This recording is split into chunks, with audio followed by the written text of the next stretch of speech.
All right, welcome everybody. Let's try this again. We got our sound fixed here. All right, so here's what we're doing. This is stage one of the Abu Dhabi Desert Challenge 2025. My name is Austin Fish Farner, and we're going to be bringing you coverage today. We're getting our cameras set up at the start line, and we're going to get ready to go. So stage one, this is what it looks like. We have a 78-kilometer transit section to the start of the special. Once they get to the special, it's going to be 243-kilometer special. That's going to be the timed section. And then we're going to have a 117 kilometer stop for the bikes and the SSVs and the T4s in the middle. And then the cars are going to be able to go all the way through it. So they're not going to have to stop at all for fuel. The first car is going to be off the line at 10:20. So just in a few minutes. And I am gonna have a few guests joining us in a minute here as well. So let me just show you a little bit about the terrain here. So we have 42% sand today, 36% dunes, and no stones or gravel today. Really only a little bit of tarmac at the beginning and end, or at the end there. We got 8% soil and 11% a little bit of mixture, but no big rocks today. And we're just getting our cameras set up at the start line for you, so we will be able to see those pretty soon. But we do have a couple guests joining us today. So George, let's see if we get some audio from George there. George, if you turn on your audio, let us know. George Lamonte is going to be joining us. And then we're also going to have Tony Albano joining. You should be jumping in soon here. And we'll get some of these feeds going for you guys shortly.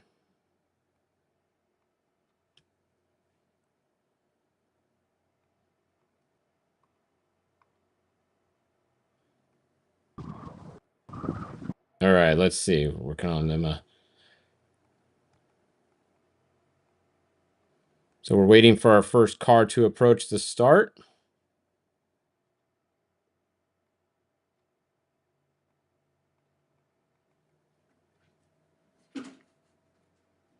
Our first car off the line today is going to be Dennis in the 217 Toyota Hilux.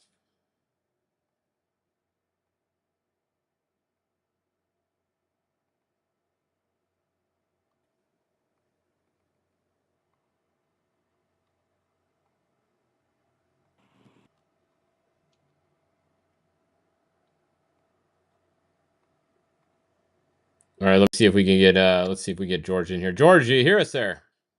Yeah, can you hear me? Yeah, I can hear you now. There we go. Perfect. I How's it was going? trying to just get your audio on there, but it looks like in this thing today it wants me to add the video feed for some reason here. So I think if I do this, let me see if I go like this. Let's see. There we go. You still got us, George? I can still hear you, yes, sir. All right, we're good now. So let me just let me get Tony added in here for a second, and then we will do the same thing with him. Let's see, Tony, are you here? Yeah, can you hear me? Yeah, what's going on, guys? Welcome to the show. You guys are just in time. We're about 3 minutes from the first car going off the line here today for stage one. It's going to be an exciting day for everybody. Yeah. Now you guys actually have a little bit of experience here. You guys have raced these races before, races like this. So what are you we'll start with you, George. So what kind of navigation are they going to have today? They're going straight into the dunes here. The cars have the advantage of having the bike lines in front of them, right? How big of a role does that play? It plays a massive role. I think there's 40 bikes, so at this point, they're going to be able to see where they're going. Some of the lines they're definitely not going to be able to follow. They'll have to pick their way around the bigger dunes. But overall, in general, they'll be able to. They don't have to break trail like the bike guys do. Yeah, yeah. So definitely, I know the way they did the start was yesterday. If you qualified well, you actually got to pick where you started today. So if you qualified first yesterday, you weren't stuck starting first. So what do you think? Is it best to just pick the farthest back spot you can, or what do you think the strategy is there? It's depending who actually was up there. So they'll play cat and mouse. Like there's certain guys who they know are better than others, and they're going to want to park either one car or two cars right behind them. So it's all a mental game, especially on the first day, how fast they catch them. Because by then they've already made up. I think the cars are 2 minutes apart, so they've already made up 4 minutes on the guys, and then they can just run bumper if they want to, and they'll start playing strategic cat and mouse games with each other because they definitely don't want to break the car on the first day. Yeah, that definitely adds a lot of strategy to it there. And Tony, you've driven and ridden in these cars in these rallies before. What's going through your mind right off the start here? Yeah, for the start, yeah, this is I've been in three so far down in Sonora. Right off the obviously right off the start, it's going to be just keeping a good pace. Looking at the notes for today, it looks like after the gas stop is the tricky dunes, and it's a lot of wide open sand on the first part. So it's going to be one of those that just keep yourself together for that first part to the gas stop, and just kind of see where everybody is when you get there. Yeah, Looks like so you got first guy. yeah, we're just about 1 minute away from the start. This is going to be the 217 here, Dennis.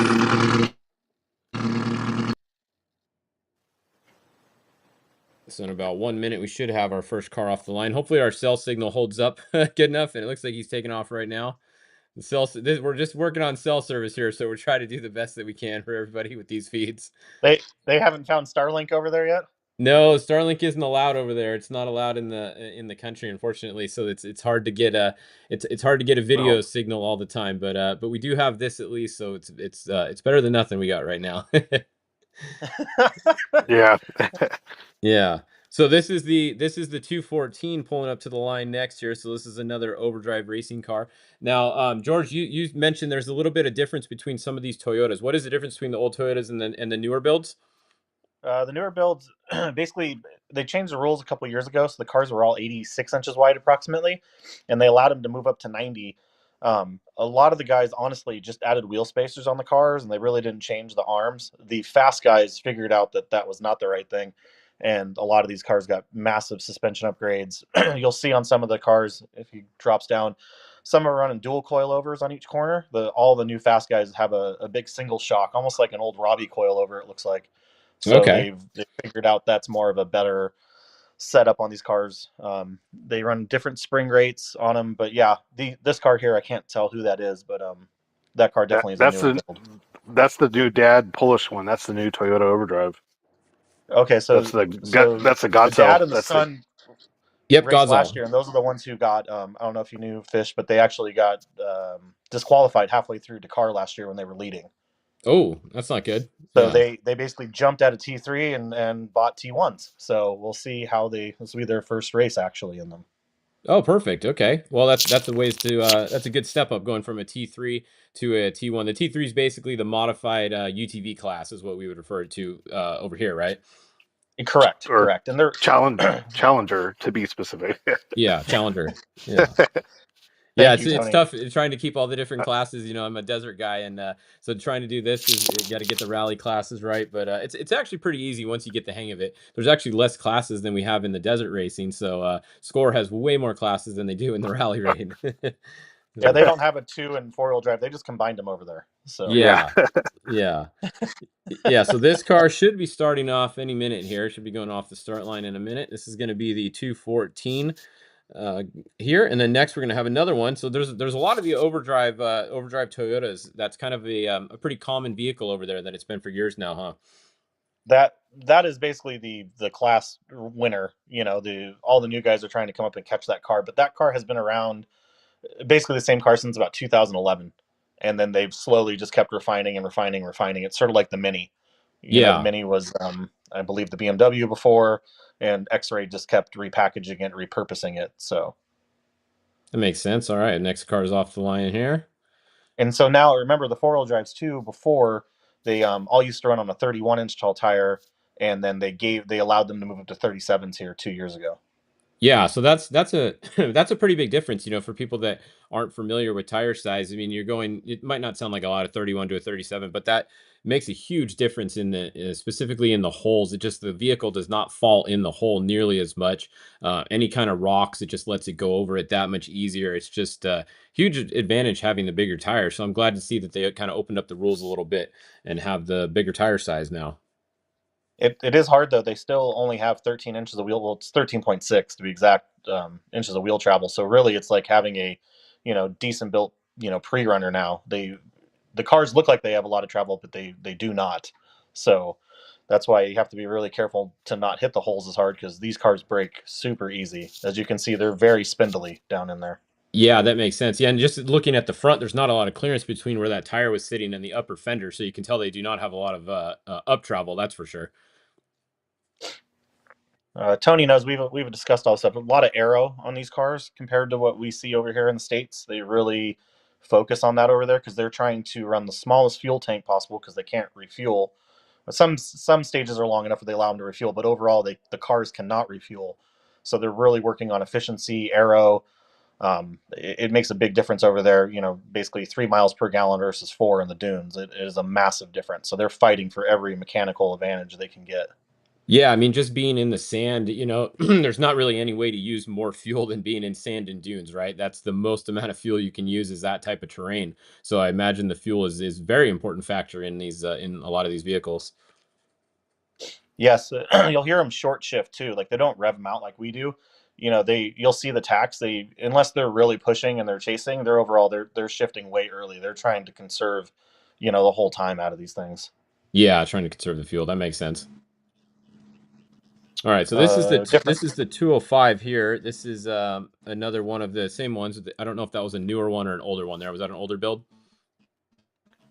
I think it was a single Tony, shock. I who's think that that? was a newer one. Newer build. Yeah. Okay, Yeah, that's what it looked like. That's okay, that's pretty much the newer to the versus the old builds on those. You can see the single shock because like even Rajid, prior years past in his Toyota, you can see the change from the dual to single as they've upgraded them over the years. okay. Yeah, that makes sense. Yeah, and then like the new the Fords that we see over there, the Ford Raptors, those have an actual single shock on them as well, right? Or they even have a bypass next to it. I forget. They do have a Yeah, coilover and bypass setup. Actually, the first team to, really do that in this class. Yeah. All right, so the 205 is going to be going offline this second. So it's what's nice there too. Some of the cars are still running the Toyota V8 that they have, the iForce, and then they also run the 3.5 turbo. So they're each driver is allowed to pick what they feel comfortable with over there. They just have a max horsepower of 450 horsepower, and it's all controlled basically by a computer. So it'd be like a rev limiter, and when it feels it basically too much, it'll actually hit a soft rev limiter on the car. Okay. Yeah, that makes sense. So we're looking right here. This is the next car. This is going to be Mitch Guthrie. So one of our fellow Americans over there, Mitch Guthrie, driving the Ford M Sport Ford Raptor, or it says Raptor on it at least, right? yeah, It does. We've tried to figure out where Raptor is left on there, but yes. yeah, Yeah, there it is. It's right there. I see it on the side. yeah. Yeah. Oh, So the there rear you go. That's what radiator. we're talking There we about. That's go. a bypass shock right there. So that's something different than you see on some of these a lot of these vehicles over there. It's a coilover with a true bypass. Fox shocks next to it there. So kind of cool. Get a little bit better suspension dampening, able to dial in the suspension a little bit easier. So I would assume that these cars probably work a little bit better in the rough than some of the other cars, huh? They seem to be doing really well actually. For a first year car, normally when most new teams get there, they really don't even finish that car. So the fact that I think had 2 cars finished in the top 10, it was a big was a big step Yeah. for them because normally they just fail. Yeah. Yeah, definitely good to see them doing pretty well out of the box. You can see once again, there's the shock setup in the front that we're talking about. I wish our cell phone service was a little bit better, but we're getting a little bit of picture at least. Once again, this is in the middle of the dunes here at the start, so I'm just glad we have some picture over there at least. Those And you those can cars see like those chassis are very similar to like the not the overdrive, the pro drive the ones with pro the drives. yeah. Was it? They've kind of So all there kind of was a use a team similar before, baseline. and they run the shock on the lower, where the Toyotas run the shock on the upper. Okay, yeah, I did notice that now that you mentioned that. So the service is a little bit better right here, just down in the bowl right there. It looks like where that start line is. The service just drops a little bit. This camera seems pretty good right here, at least. Yeah, it's actually a pretty Yeah, cool and they're start, downhill start into the sand. I wish you would see where they they track off. It said it was fast and flowy the first part of the stage, looking at the notes. So Yeah, it'd be interesting to see how it flows. just It another sucks you can't different hear camera. them. They have a great sound to them. I can turn it on, but it's just really cutting in and out because the service isn't well. It's it's probably too loud for the mic on the phone. Here we go. We'll leave it on for Mitchy to start here and see how he goes.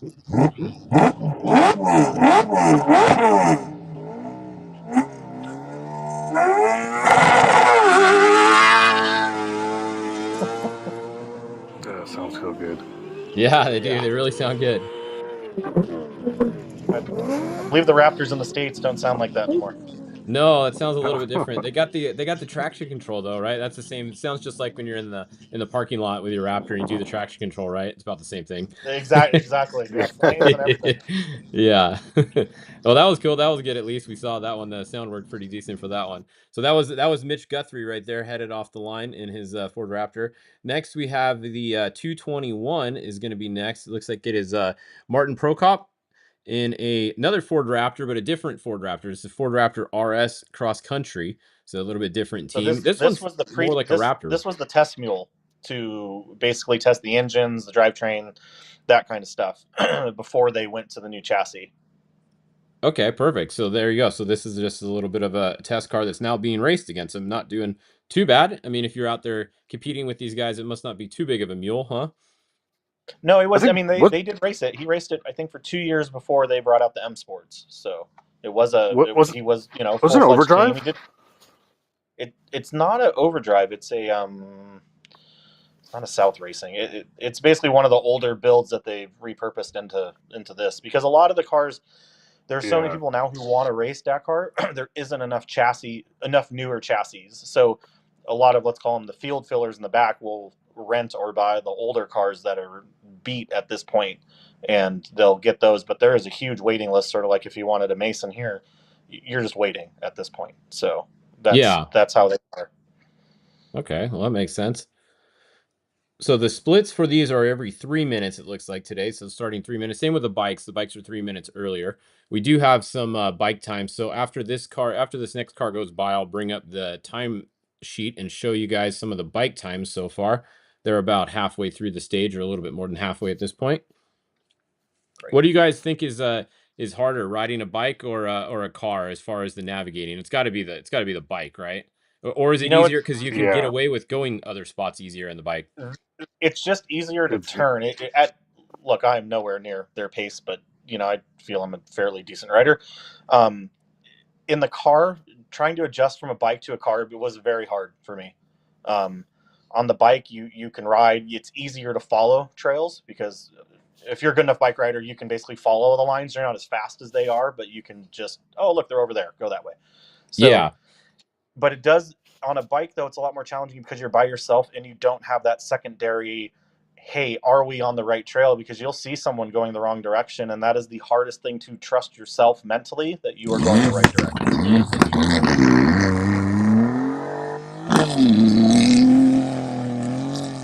All right, so the 221 is headed off the line. So there goes the Way to go. 221. Kind of sounded like the other ones a little bit, huh? Same engine yeah, it sound doesn't a little sound bit. That bad. wasn't. Yeah, that wasn't the car I was thinking of. Actually, there was more of one that looks actually like a Ford that they raced before. Oh, there's the Mini. There's a Mini, yeah. So next on the line is going to be a Mini pulling up there. It's a 222. Now those are a diesel compared to all the other ones that are gas. So crazy as it sounds, Okay, so they what have a kind of little bit of a mileage weight. does that They have give a you weight anything for disadvantage. mileage? Mileage, they do get a lot better mileage, but they have a weight advantage. They have to have it's in kilos, Is so it basically 150 pounds more is what they carry on weight, which doesn't sound like a lot, but in the sand, as you know, it's gigantic. Yeah, so they get a little better mileage out of the diesel, but they make them run some weight that kind of evens it up, so they don't have much of an advantage. They have more weight, but less fuel. Correct. Correct. All right, that makes sense. All right, well That's the one let thing me. with the car classes there too. It's like with all the weight disadvantage, like even 2-wheel drive has a total different requirements than the 4-wheel drive. So you'd be lighter and you have more suspension, and that's just the offset compared to here. It's a unlimited whatever. There they kind of try and balance performance of every car out. Yeah, no, that is cool. It kind of keeps it a little bit closer together competition wise. So let's go look at. We'll leave that. We'll bring that other thing back up. Here's a look at the bikes. So far the bikes are through KP 107. So they're a little bit more than halfway, or just about halfway into the stage. We have Tosha is leading right now on time. He's at a 1:16:50 to there. He's got about a minute and 10 seconds over Doherty here in the R2 class. So actually two different classes there. How big of a difference is it between the GP and the R2 class? A massive weight difference. Power's a little bit close, but the weight is huge. So if it's a a faster section, the kid on the lighter bike is going to have an advantage. Okay. Yeah, so while we're waiting for our next car to go off the start there, I keep losing that Yeah, camera. that Rally 2 guy in the Husky is really doing well. Yeah, for the Rally 2 to be up this high, huh? Yeah, normally you don't Yeah, see that. So Yeah, so we and have he's breaking trail too because he's got 16 seconds of bonus time too. okay. So yeah, so is that what the green time is there? That's going to be the bonus time that gets added? Yeah, if you're they started like a year or two ago on that where if you're breaking trail, if you're lead bike or within like I forgot what it was, I think it's like within a minute of each other, everyone bike within that lead pack right there gets bonus time. Okay. So yeah, so that means he's actually doing really well, like you said, because he's leading and he's still contending up there at the front and halfway through the stage too. So it looks Yeah. like he's in second. We have Sanders is in third, about only 13 seconds behind him, and then 1 second. Look at that, only 1 second between third and fourth right now. On the in the K, yeah, in the KTM, both on the KTM's. And there goes another car off the start. So that was that the that was 222? the mini. Yeah, the 222 Mini. So that means that next at the start is going to be Seth Quinteros, another one of the Americans over there at Toyota Gazoo Racing in one of the Hiluxes, different version of it. It's the cab is a little bit different on them. I believe they have more of a sealed cab compared to the overdrive cars. So like a more of a carbon, let's call it state, than just a roll cage. So there's a lot of different ways they try to do it. Some of the tires hang on the sides, as you can see, for aero. So they raise the floor pans up, and then some of the cars have an open, like so they sit more like a F1 driver in some of the Okay. cars. So they Yeah. they have that weird seating position where their feet are more elevated, and they keep all the tools and the spares under them, the weight. So it's pretty cool how all these guys have tried to come up with different ways to slay the cat. But at the end of the day, they're all fast. I mean, these top cars they're really amazing when you see them.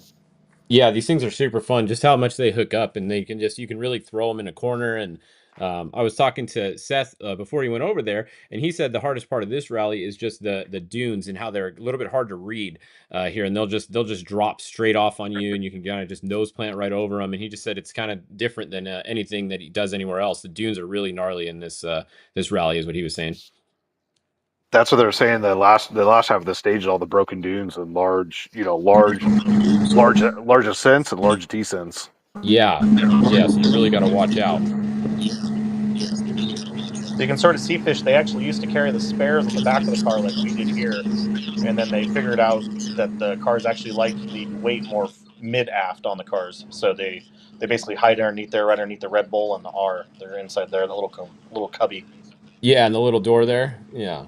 Yeah, and then some, actually no, I think his is underneath their seating position on his. Yeah, If the door is the tall door, then that means the spare tire is underneath the passenger. Okay. Yeah, so a little Let's see bit if you different can. configurations, just moving the weight around basically. You still have two spares, right? They all carry two spares. Yes, yep. yeah, and then they used to sometimes carry three on the long ones, but I think they banned that rule because it was like a competitive advantage for some teams. Okay. But once again, if you just joined us, this is Seth Quintero. He's about to take off the start here. He's going to be the seventh vehicle off the line this morning on the stage one of the Abu Dhabi Desert Challenge 2025. What's nice about this for these guys, since they're in the sand the whole time, they can pick one air, like a softer air for the tires because the four-wheel drives can't air up and down. The two-wheel drives can. Oh, nice, Seth. Well, that was Where's the nice. camera guy? There we go. Yeah.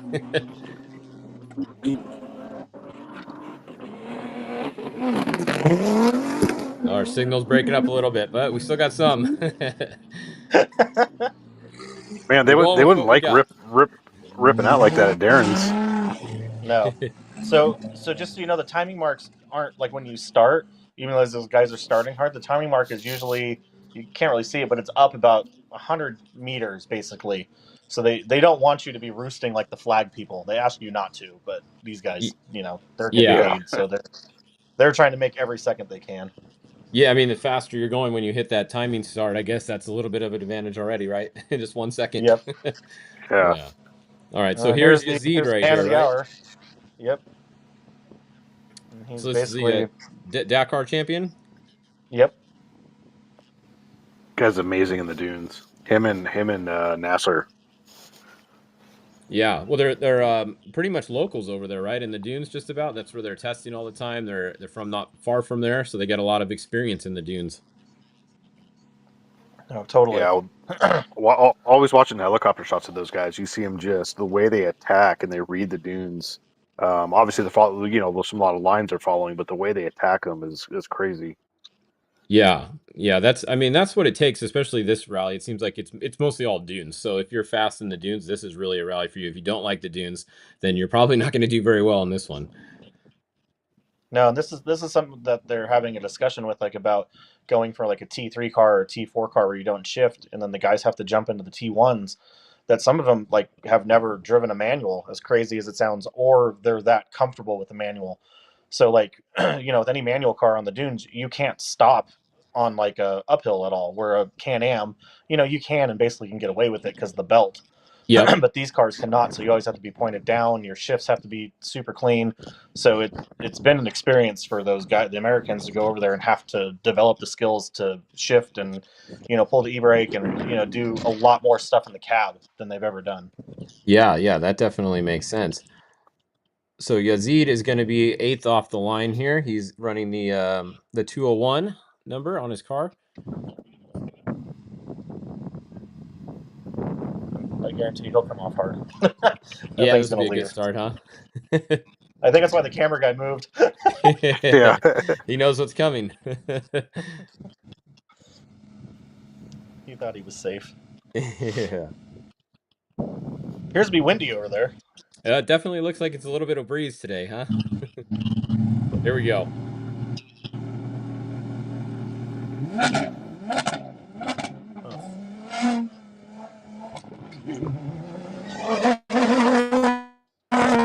I just broke the camera. Yeah. So these are the shots provided by the organization for you? Yes, yeah, this is the organization. We're live on the organization's page right now too on their YouTube. So this is their broadcast. Okay. Yeah, they have a couple cameras out there for us. They've been moving them around, and just as long as they have cell phone coverage, we get what we get right here. So it's cool to see, and it's the first time they've done anything like this. So it's pretty cool to bring at least something to the people. Yeah, no, they're such cool events, and they're so big over there. We don't, it's hard. Like, yes, we have Baja and we have our races, but nothing where it's multiple days of, at night everybody comes in, you have to fix cars, and you go out the next day. Like, we don't see that stuff here, and it's sort of, Darren and Sonora puts on a great event and tries to bring this part to it, but to see the whole thing of how these guys move to different bivouacs and how big from semi trailers to trucks to catering trucks, like they're towns, like they're literally moving towns every night. So I don't know how this one goes if they're moving bivouacs every night, but it is crazy to see how they do it and how they set up and how they just keep moving every day. Like, it is a massive undertaking. Yeah, this one they did this year, they actually did it a little bit different. So they moved from yesterday to today, but then for today, they're going to be in the same place for the rest of the rally. So it kind of makes it a little bit easier. They added the one marathon stage where they're going to stay in the middle of the Yep. dunes one night with no assistance. So that's something new for this rally also. So that kind of adds a little bit more strategy to it. You got to be really smart on that day because you got no crew to help you at the end of the stage. No, definitely. And Yeah. you're trying to ask other people. A lot of the guys, it's weird. The navigators used to have to be very good mechanics, but we learned with Nasser, he doesn't even carry a mechanic anymore. He just wants the guy to be the best navigator possible. So, they basically have support trucks, or we call them water carriers, that follow him, and then the mechanics are in those trucks. Yeah. So, Yeah, I mean, you're talking about just a few seconds, so I guess one navigation error and you ruin the stage or even the race, that costs you a lot more than if the car breaks and you might need to fix it, right? I mean, nowadays it's kind of one of those things where if the car breaks, you're probably not going to win anyways, right? exactly. Usually Yeah. everybody has. We always discuss they have one bad day, and some of the guys that you saw at Dakar are having, multiple bad days. So Yeah. it was very interesting to see. So in this rally, there's going to be more crashes than I think the mechanicals overall, just because it's dunes compared to, as they call them, stones, which, we call them rocks. But, Yeah. they're not going to be hitting stuff out there, ripping arms off. Yeah, pretty much you're going to have some rollovers or stuff like that, but not a lot of body damage.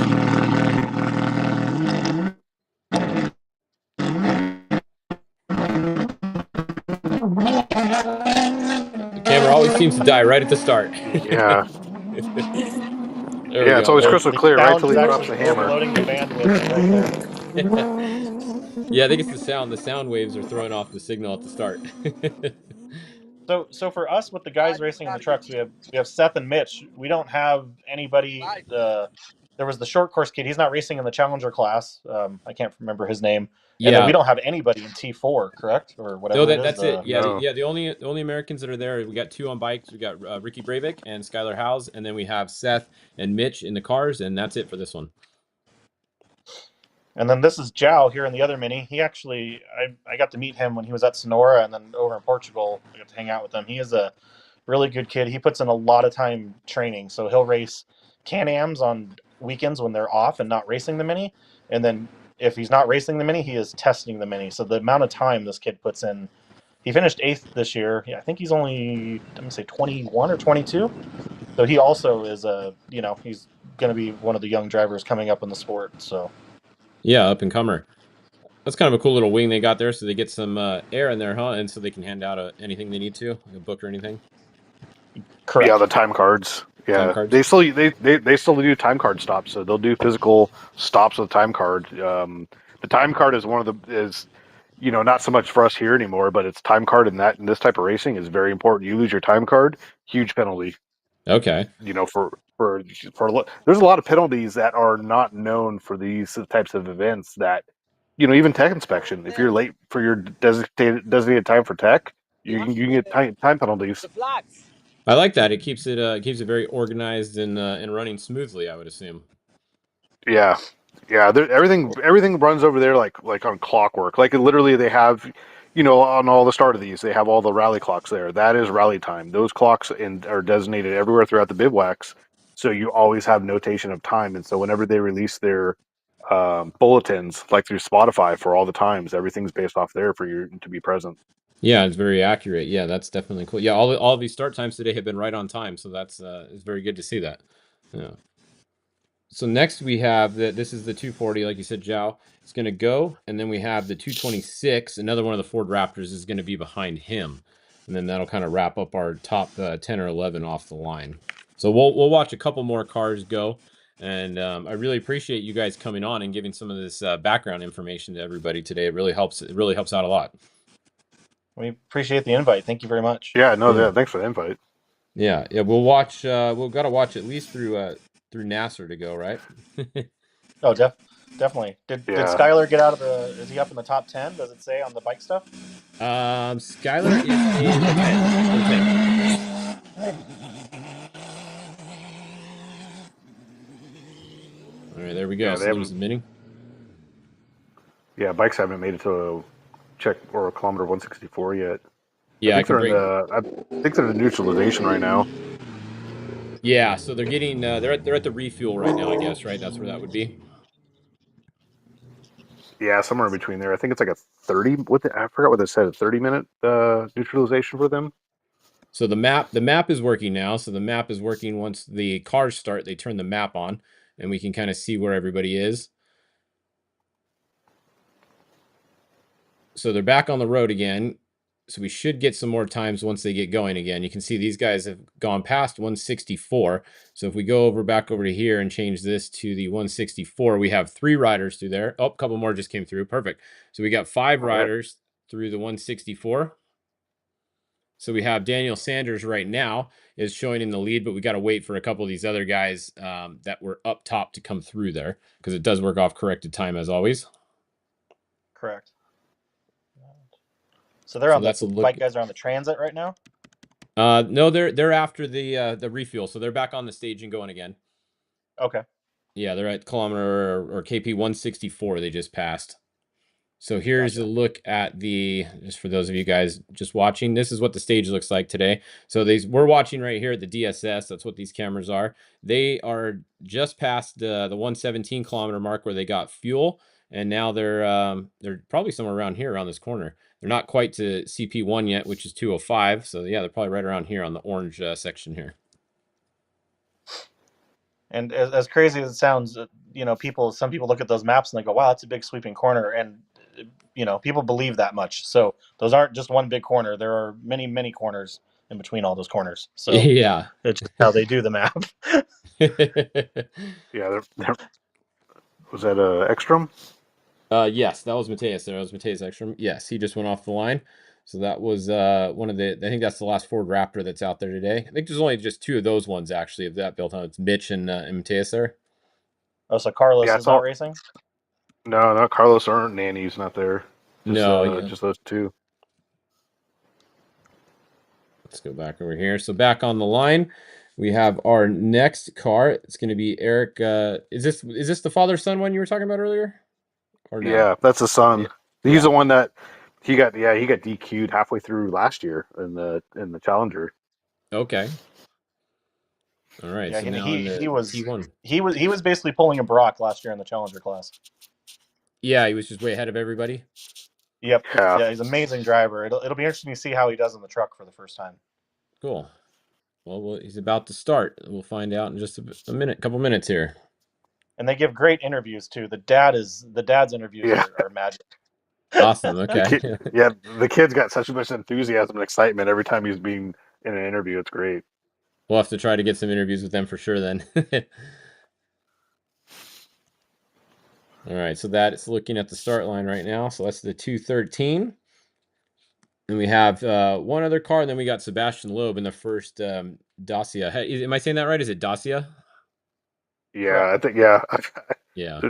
I always mess it up as well, but I finally was hearing enough people say Dacia all the time. I'm like, okay, now I got it. Yeah, I heard Dacia a couple times, so I think I'll just go with Dacia. So Those that are literally is basically the just newest overdrive Toyota right there.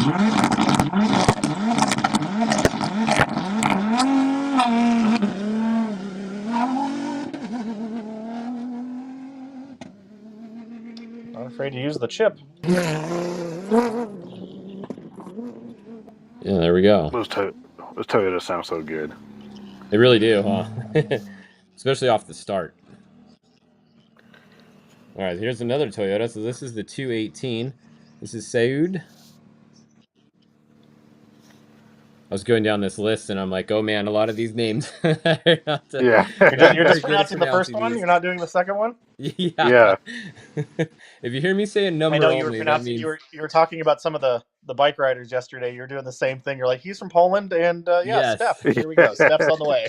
Yeah, I go with Yeah. the number. The number if I don't know how to say either name too much, or I'll try to say one name if I can. But yeah, I've got the desert guys down. Just the getting the rally guys now. I haven't covered this much, so we're starting to get their names familiar. There's so many of Yeah. them though. It's so tough, and they're from all over the world.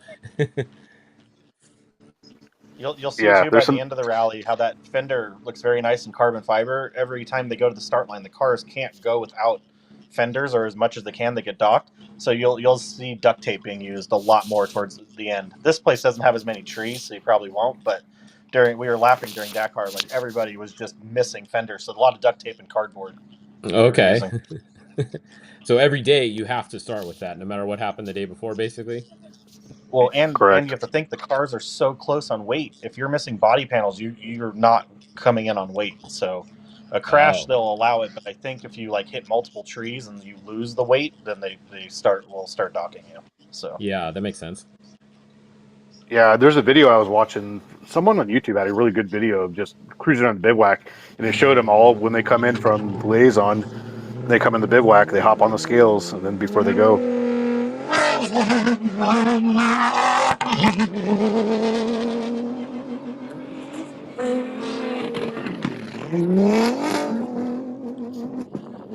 All right, so there goes another one of the Toyotas. That was the 218. So that means next, coming up to the line, we have the Dacia. This is Sebastian are. Loeb, so one of the best drivers in the world right here in all different kinds of motorsports. looking very relaxed. Oh, gonna open the door and say hi. Yeah. There's Sebastian in there, getting ready to go. Looks like he's tightening up his belts, making sure all the doors are closed. Saw him when he was standing off to the side when Sonora, after we started, and after he had crashed, and he was standing there on his phone, wasn't very happy. He was in a bad mood. Yeah, that would. You're probably never in a good mood after a crash. You can see the spares on that one kind of interesting because they're vertical still, but they're in the middle of the car, right? And they're kind of angled towards the inside. Correct. Yeah. Yep. So they work a You even lot on get aero. The first gen actually covered the front of the tire for the aero, but they couldn't, if the tire was flat, they couldn't get it to close. So they had to make some changes actually during the rally at Dakar, and they ended up with that, I'm guessing. Okay, and they still went with the dual coilovers on there, so they don't have a bypass or anything on that car. No, they all use they call them the purple thunder sticks, which is the cheesiest name I've ever heard, but they're Regers or Regers. I don't know how you pronounce it. But over there, literally everybody uses that shock. So Fox is trying to go there with the Raptor and show how we do it over here in the States, basically. Yeah. So those like Dacias click are adjustment on the Regers are very sensitive, and I laughed. I'm like, oh, let's take a couple clicks out, and they go, oh, we have 70 points of adjustment. So they have like 70 clicks, which I don't know how any human could feel the difference between 2 or 3 clicks on any shock, let alone 70 different adjustments. Yeah.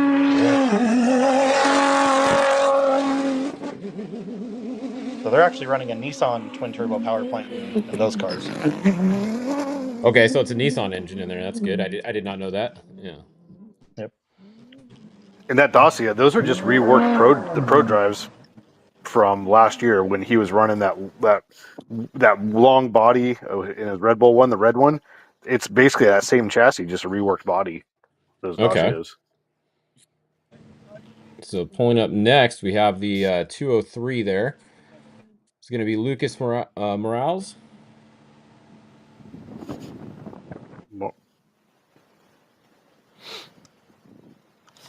Where's he from? Brazil. Oh, okay. From Brazil. You didn't do like the Brazil, like the big punch when people say it, What like do the they do soccer that? player. Oh, yeah.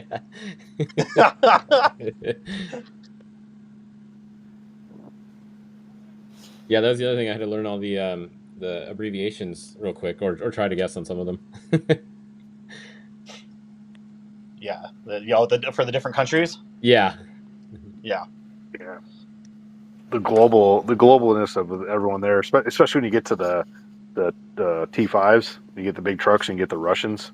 Some of Yeah. their name pronouncing them get difficult. Yeah, definitely. Oh, this camera looks like it's working all right now. Let's see until it goes to start and then it'll die. So 203 here. This is Lucas getting ready to take off in a minute. It looks like he kind of went over to the side. He's trying to get a different Yeah, line he's there and trying get to some stay more out of grip the from ruts. Yeah. him. Oh Yeah. no. Oh, I Oh jinxed it. no! He must have revved it up. He must have. Yeah. Well, we got this one at least. This one's been pretty solid, not to, knock on wood. So are they going to have cameras later on in other places, or? It's going to depend on service, depending on where they are. Yeah. Gotcha. Not today. This is it for today.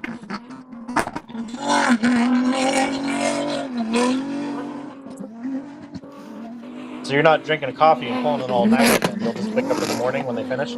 No, I'm gonna do some hourly updates after this. So I'm gonna stay up until the first car finishes or so. So I'm thinking around maybe 2 or something like that. Maybe a little bit after. Not sure. Let's see.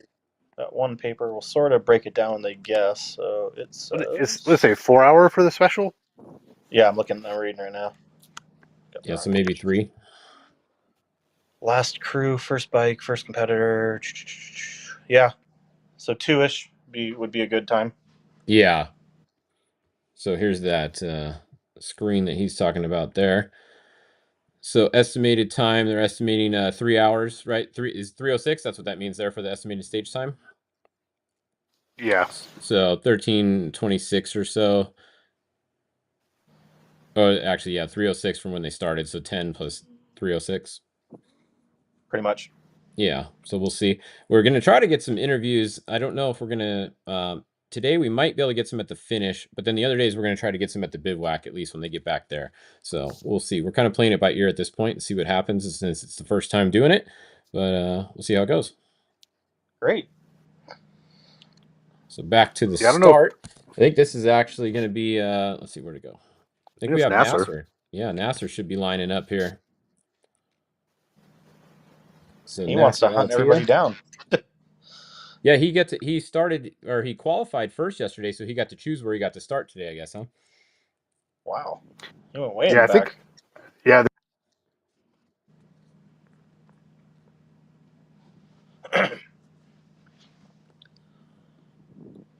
Yeah, so he's starting 16th. So Nasser would be off the line next in the 200 car. Here he comes.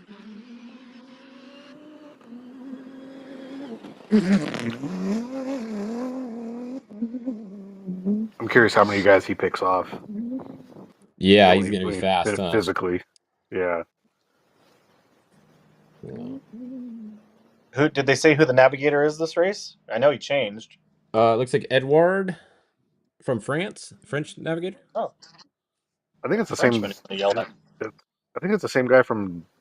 Did he change from Dakar? Or is it still the same one? I think it's the same Well, one. he kicked him out after the one day and put Christina in. So after he knew he had already lost, so it'll be interesting to see who. I don't know who was in there.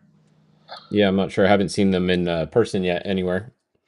So here's another one of this is Nasser. Is this Khalifa Al Attiyah related to Nasser? I assume it says Nasser race team on it. Yeah, the one from Qatar. Yes, Yeah, yeah. it's going to be a T3. So that's our top qualifiers So in T1 have their gone. that's like their junior team. Okay, so the NASA race team is the Taurus junior team or whatever it is. Correct. Yeah. Is Ahmed racing? No, he's not racing this one. He actually at work he sent me a selfie at the plant. All right, I think what we'll do, we'll watch this first T1 one go off, and then I think we're gonna sign off for about an hour, and then I'll come back at 12 o'clock and just do an update showing the tracker. We're not gonna have any more cameras after that.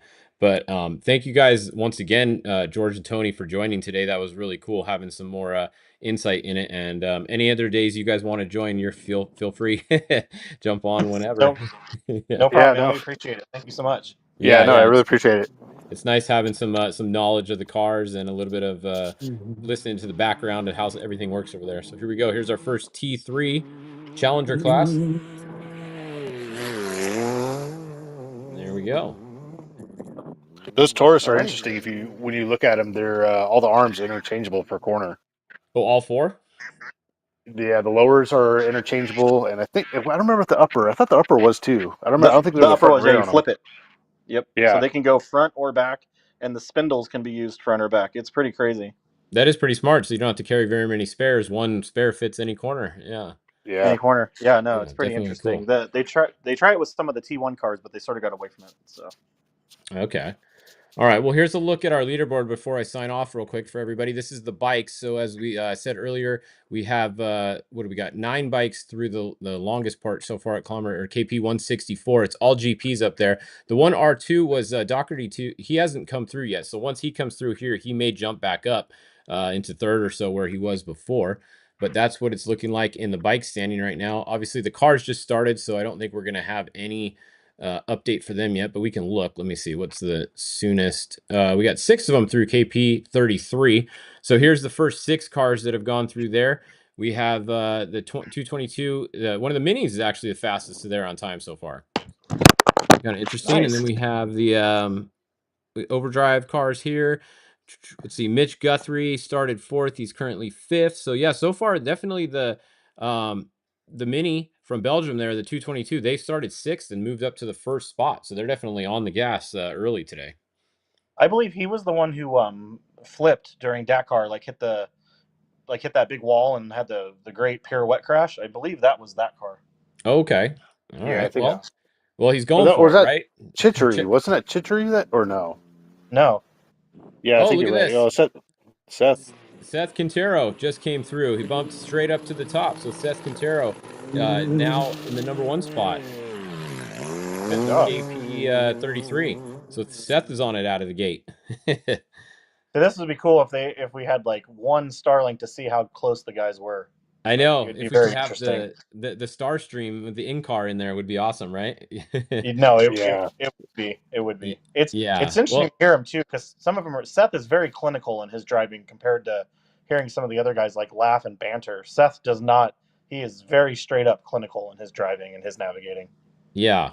Yeah, definitely. That would be cool to have live in-car there. Well, maybe sometime we'll get to that point. But there you go. All right. Well, that's the start of the cars. Once again, thank you big time to Tony and George for coming on and adding a little commentary here. I will be back myself at 12 o'clock with an update. We'll kind of give you guys an update on here. We'll look at the map and look at some split times, and we'll go from there. You guys got anything else? Or you guys all good? No, have a great night, man, and Yeah, talk no, tomorrow. have a great night. Good job with the Okay. coverage and everything. Can't wait for the rest of it. All right.